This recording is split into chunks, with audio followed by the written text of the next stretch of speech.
नमस्कार दोस्तों, मैं आपको इंडियन रेलवे से जुड़ी हुई अच्छी जानकारी देता हूं। मैं हूं रेलवे जासूस यानी कि सागर। तो चलिए दोस्तों, आज आपको अपनी एक और ड्यूटी के बारे में बताते हैं। मैंने आपको बताया था कि ये मथुरा जंक्शन रेलवे स्टेशन है जो कि एनसीआर यानी कि नॉर्थ सेंट्रल रेलवे में आता है, आगरा डिवीजन के अंदर। और यहीं पर मेरी पोस्टिंग है। यहाँ से 7 रूट के लिए अलग अलग, ये बहुत बड़ा जंक्शन रेलवे स्टेशन है, यहाँ से 7 रूट अलग अलग निकलते हैं इसीलिए। तो दोस्तों, पिछली वीडियो मैंने बताया था कि मेरी जो गाड़ी लगी थी वो अलवर होते हुए रेवाड़ी की ट्रेन लगी थी। तो हम यहाँ गए मथुरा से और यहाँ लगभग 10 घंटे में रेवाड़ी पहुंचे। यहाँ पर होता है रनिंग रूम। लोको पायलट और ट्रेन मैनेजर के लिए रनिंग रूम की सुविधा होती है, जहाँ पर एसी वाले कमरे मिलते हैं, खाना भी सब्सिडाइज फूड मिल जाता है और काफी अच्छी व्यवस्था थी। फिर हमने यहाँ साइन ऑफ किए और यहाँ से भी यहाँ पे साइन ऑफ करके 8 घंटे रेस्ट करने के बाद यहाँ से भी गाड़ी लेकर आए और वापस 10 घंटे में अपने हेडक्वार्टर पहुंच गए। यहाँ साइन ऑफ किया और यहाँ 16 घंटे का रेस्ट किया। फिर दोस्तों, अब मैं बताता हूँ आपको अपनी नेक्स्ट ड्यूटी के बारे में, जो मेरी थी मथुरा जंक्शन से गंगापुर सिटी के लिए। तो दोस्तों, ये जा रही है गंगापुर सिटी के लिए लाइन। इसमें पड़ता है भरतपुर, जो कि आप राजस्थान का काफी बड़ा जिला है।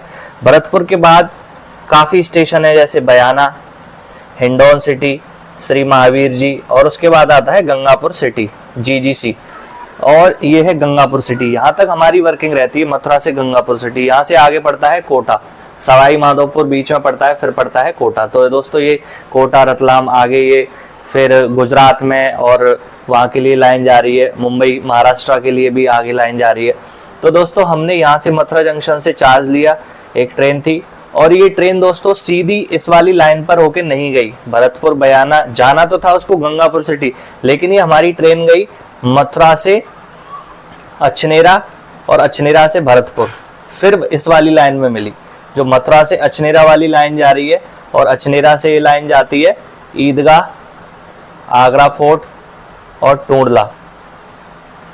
तो हमारी ट्रेन, काफी ट्रेन के अलग अलग रूट भी हो सकते हैं दोस्तों। कोई भी ट्रेन किसी भी रास्ते से होकर जा सकती है अगर उसकी डेस्टिनेशन सेम है। जैसे जाना था ट्रेन को गंगापुर सिटी, तो ट्रेन हमारी सीधी भी जा सकती थी, लेकिन ट्रेन सीधी नहीं गई, वो गई हमारी अछनेरा से भरतपुर। भरतपुर में फिर इस वाली लाइन पे निकल गई, और ये जो लाइन है, ये वाली जो जा रही है, ये फिर बांदीकुई के लिए जाती है। मैंने आपको बताया था ये बांदीकुई के लिए लाइन जाती है। तो फिर वो इस वाली लाइन में मिली और फिर वो गई गंगापुर सिटी। तो यहाँ पर दोस्तों गंगापुर सिटी पहुंचे, लगभग हम 7 घंटे में गंगापुर सिटी पहुंच गए थे। फिर वहां से गए रनिंग रूम। गंगापुर सिटी से हमें ट्रेन लेके नहीं आनी पड़ती है।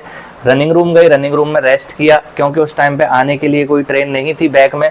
हम रनिंग रूम पहुंचे, लगभग दोपहर के 1 बजे के आसपास हमारी ट्रेन पहुंची। फिर हम रनिंग रूम पहुंचे 10-15 मिनट में।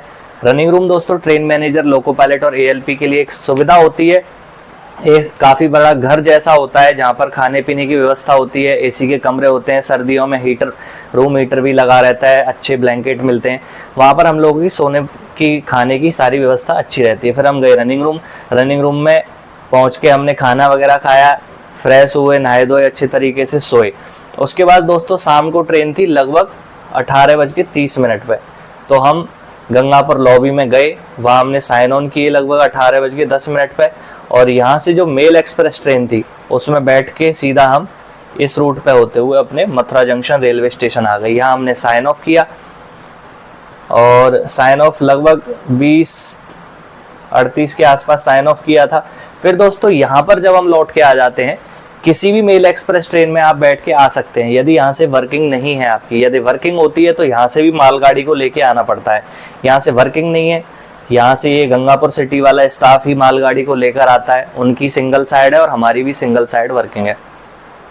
तो यहाँ से हम किसी भी राजधानी, शताब्दी, गतिमान, दुरंतो, कोई भी ट्रेन हो XYZ अगर इस रूट पे चलती है, उस रूट के लिए हमें पास मिलता है सेकंड एसी में बैठने के लिए।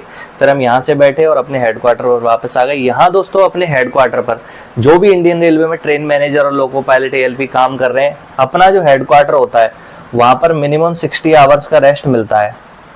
मिनिमम 60 आवर्स इसीलिए बोल रहा हूँ मैं कि दोस्तों सपोज दैट यहाँ ट्रेन ही नहीं चलती है, मालगाड़ी है ही नहीं, किसी दिन कोई झगड़ा हो गया या कोई आंदोलन हो गया, तो उस दिन ट्रेन नहीं चलेंगी, तो ये जो रेस्ट है वो बढ़ सकता है। 16 घंटे से 20 भी हो सकता है, 30 भी हो सकता है, लेकिन सामान्यतः 16, 17, 18, 14, 16, 18 ऐसे आपकी ड्यूटी लगती रहती है। तो नॉर्मली सरकारी नौकरी में 16 घंटे का रेस्ट होता है, यहाँ पर भी इतना ही है।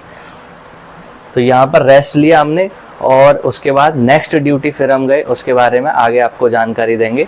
जय हिंद, जय भारत, जय इंडियन रेलवेज।